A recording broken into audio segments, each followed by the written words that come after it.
നാളെയാണ് ഹാലോവിൻ. ഈ Halloween originate ചെയ്തത് ആൻഷ്യൻ കെൽറ്റിക് ലാൻഡ്സിലാണ്. എങ്കിലും ഒരുപാട് വർഷങ്ങളായിട്ട് ജർമ്മനി ഇത് സെലിബ്രേറ്റ് ചെയ്യുന്നുണ്ട്. പണ്ട് ഒരു വിഭാഗം ആളുകൾ ഹാർവസ്റ്റ് സീസണിൻ്റെ എൻഡും അതേപോലെ വിൻ്റർ സീസണിൻ്റെ ബിഗിനിങ്ങുമായി കണ്ടിരുന്ന ഒരു ദിവസമാണിത്. ഈ ദിവസം മരിച്ചവരുടെ ആത്മാക്കൾ ഭൂമിയിലൂടെ സഞ്ചരിക്കാറുണ്ടെന്നും അവർ വിശ്വസിച്ചിരുന്നു.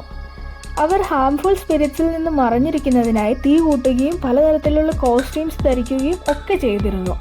8th സെഞ്ച്വറി ആയപ്പോഴേക്കും ഈ ദിവസം ഓൾ ഹാലോസ് ഈവ് എന്നറിയപ്പെടാൻ തുടങ്ങി. അയർലാൻഡിലും UK-യിലും പിന്നെ നോർത്തേൺ ഫ്രാൻസിൻ്റെ കുറച്ച് ഭാഗങ്ങളിലും മാത്രമായിട്ടുണ്ടായിരുന്ന ഈ റിച്വൽസ് ഇമിഗ്രൻസ് വഴി അമേരിക്കയിലും എത്തി. അപ്പോഴേക്കും അതൊരു ഫണ്ണി സ്പൂക്കി സെലിബ്രേഷനായി മാറിയിരുന്നു. അമേരിക്കൻ മൂവീസിൻ്റെയും പോപ്പ് കൾച്ചറിൻ്റെയും ഒക്കെ ഇൻഫ്ലുവൻസ് വഴിയാണ് അക്രോസ് ദ വേൾഡ് ഇപ്പോൾ ഹാലോവിൻ സെലിബ്രേറ്റ് ചെയ്യുന്നത്. 90s ജർമ്മനിയിൽ ഹാലോവിൻ പോപ്പുലർ ആയത്. അപ്പോൾ എല്ലാവർക്കും ഹാപ്പി ഹാലോവീൻ. നാളത്തെ വർക്കും കാര്യങ്ങളും ഒക്കെ കഴിഞ്ഞ് ടൈം കിട്ടിയ ഹാലോവിൻ സെലിബ്രേഷൻ കാണാൻ ഇറങ്ങണം എന്നൊക്കെ ഉണ്ട്. അങ്ങനെയാണെങ്കിൽ ഹാലോവിൻ്റെ പുതിയൊരു വീഡിയോയുമായി നാളെ കാണാം. ബൈ.